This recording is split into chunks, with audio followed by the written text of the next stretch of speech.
Everyone welcome back. आज हम करेंगे ऊप्स का टॉपिक, ठीक है। तो ऊप्स बेसिकली हम एक शॉर्ट वीडियो नहीं बना रहे हैं, हम करेंगे चंक्स में। पहले क्लास समझते हैं कि क्लास क्या है, फिर हम ऑब्जेक्ट समझेंगे अगली वीडियो में, फिर हम एट्रीब्यूट्स मेथड ये सब समझेंगे, ठीक है।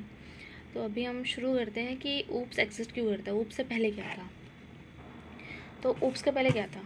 वेरिएबल था, वेरिएबल्स थे, ठीक है।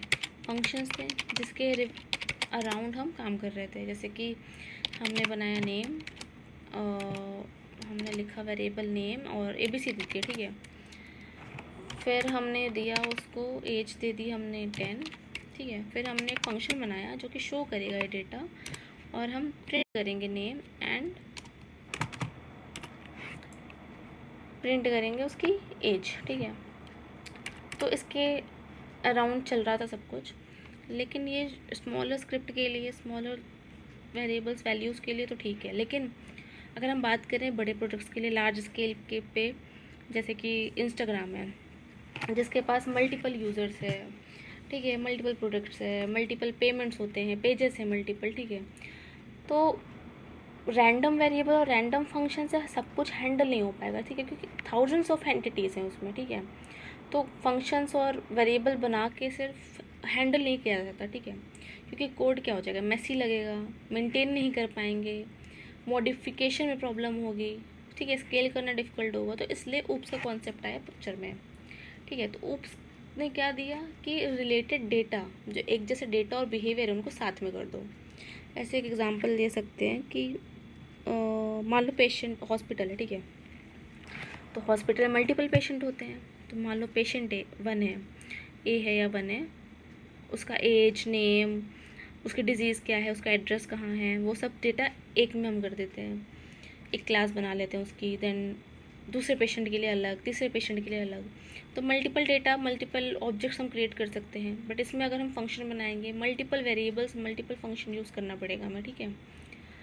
तो ऊप्स इसमें पिक्चर में आता है, क्या करता है, group related data and functions and behaviour, behaviour is correct, behaviour together, ठीक है। और इस ग्रुप को, ठीक है, और इस ग्रुप को हम कहते हैं क्लास, ठीक है। तो इमेजिन करो, मान लो तुमने ज़मीन ले रखी है, ठीक है, तुमने बाउंड्री लगवा दी। अब उसके अंदर रूम, किचन, ठीक है, हॉल कुछ नहीं बनवाया है, तुमने बस एक बाउंड्री लगवाई है, तुमने एक टेम्पलेट तैयार कर लिया है कि इसके अंदर मुझे घर बनाना है। तो वो क्या हो गया, ब्लूप्रिंट हो गई, टेम्पलेट हो गया, डिज़ाइन हो गया, ठीक है। तो क्लास क्या है, ब्लूप्रिंट या टेम्पलेट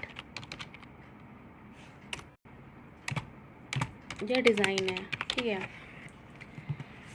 बट ये एक्चुअल घर नहीं है। मतलब जो मैंने मान लो क्लास हाउस बनाया, तो ये क्या है, एक्चुअल घर नहीं है, क्योंकि इसके अंदर अभी कुछ भी नहीं है, ना रूम है, ना किचन है, ना वॉल, ना हॉल है, कुछ भी नहीं है। तो ये एक्चुअल घर नहीं है, बट एक ब्लूप्रिंट है कि टेम्पलेट तैयार कर दिया, इसके अंदर सब चीज़ें होंगी। तो क्लास क्या है, ब्लूप्रिंट है, टेम्पलेट है, ऑब्जेक्ट्स क्रिएट करने के लिए इसके अंदर ऑब्जेक्ट्स जाएंगे, ठीक है। ऑब्जेक्ट्स क्रिएट होंगे, एट्रीब्यूट्स होगा, मेथड होगा, ठीक है। तब समझते हैं।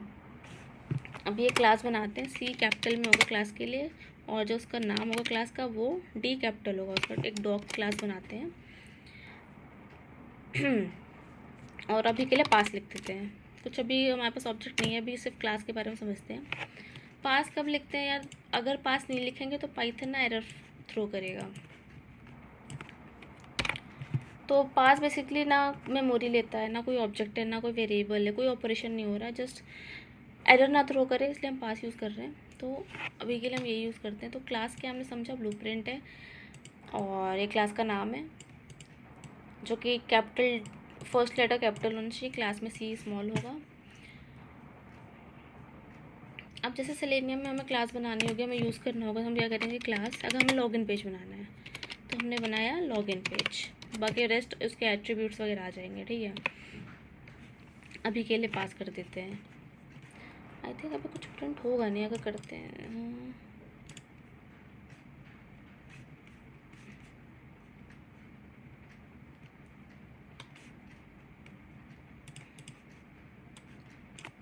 अच्छा ओके,